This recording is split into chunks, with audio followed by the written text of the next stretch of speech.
I got the platinum because of my girlfriend? Let me explain. She started the game when I was platinuming Demon Slayer and got way ahead in the story, even beating it once before I started. So at that point, she was steamrolling bosses. But before I summoned her, I needed to prove myself on a few bosses. I can't get this for free now, can I?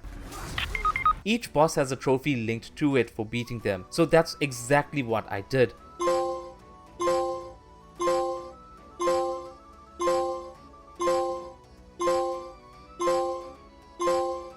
But there are some bosses that require you to do extra steps before defeating them, like defeating the Tower Knight without killing any archers. Oh my goodness. Dealing the finishing blow to the Dragon God with the Hands of God.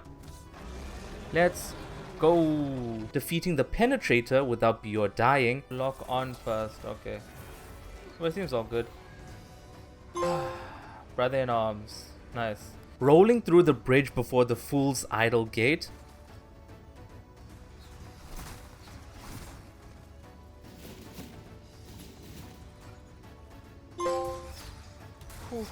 Only hitting the true Fool's Idol and not her clones. Oh my goodness. Never letting the Adjudicator fall down in your fight with him.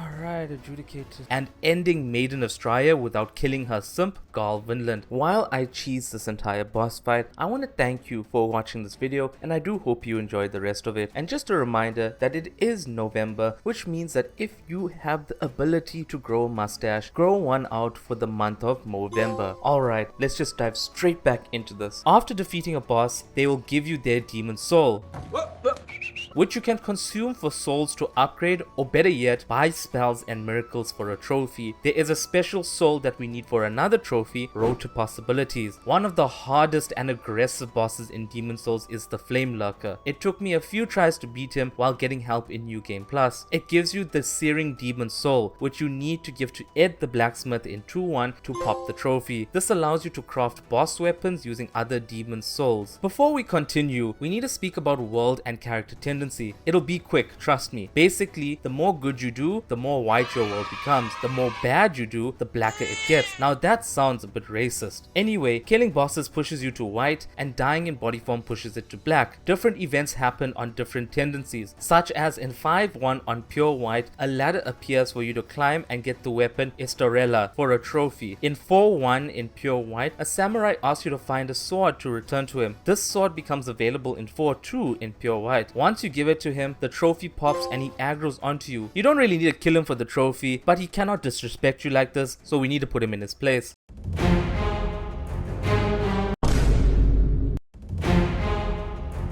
Hey yo, what the fuck?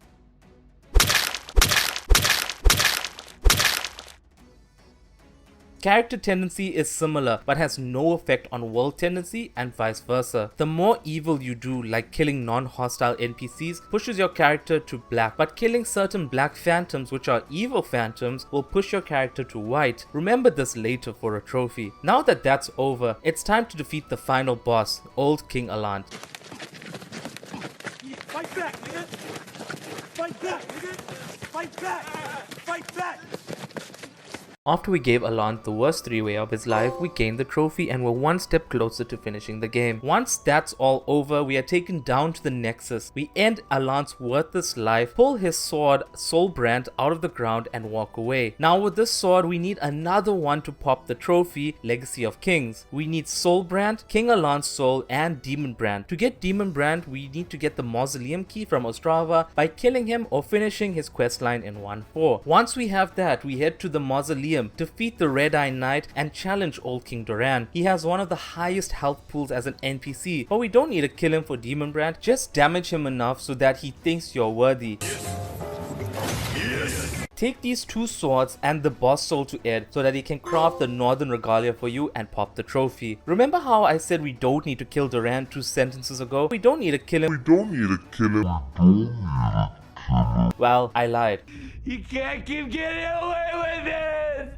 You see, we need to collect all of the rings in the game, and he drops one when he is defeated. With this large health pool and hard hitting attacks, I felt like giving up until I used my head. Literally, I headbutted this guy all the way to the other side and pushed him down some stairs and got his ring. While you watch me give a lot of head to King Doran, I just want to thank you for sticking in this far into the video, and if you don't mind, why don't you headbutt that subscribe button and keep an eye out for our next video, which may include 6 Black Ops.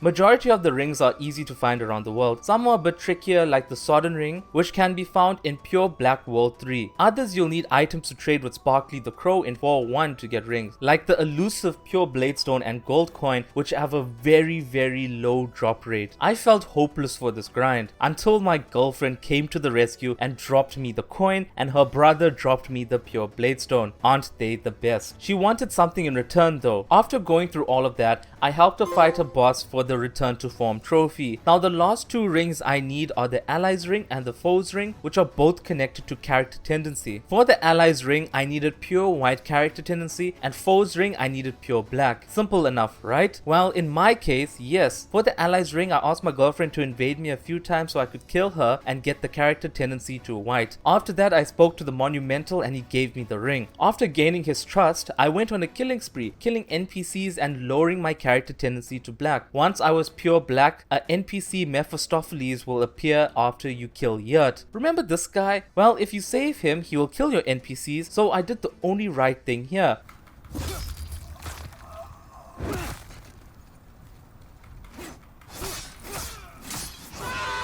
Mephistopheles will ask you to kill the other NPCs in the Nexus, with Yuria being the last. Once you kill her, she will give you the Foes ring and aggro. Now again, we don't let people disrespect us like this.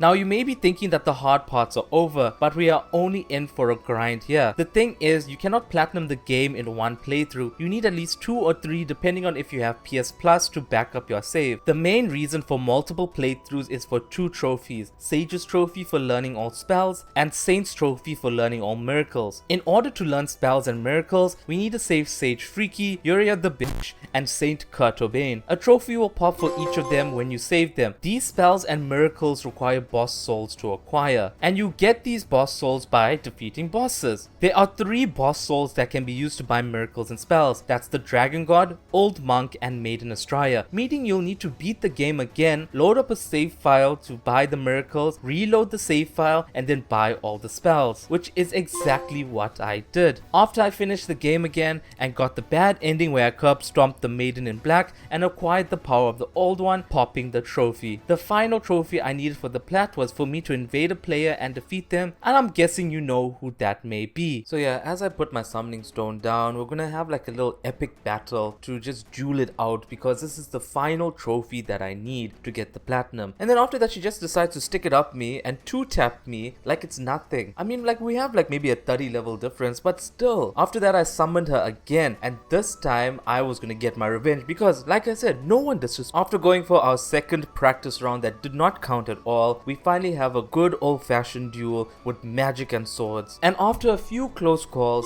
we finally defeat her and we get the platinum trophy. This took about 50 hours to complete, but taking into consideration that all 3 of us got our platinums at around the same time, this is an accurate estimate. This was truly a fun and challenging platinum to complete. Sure, there were a few bosses that were a bit glitchy,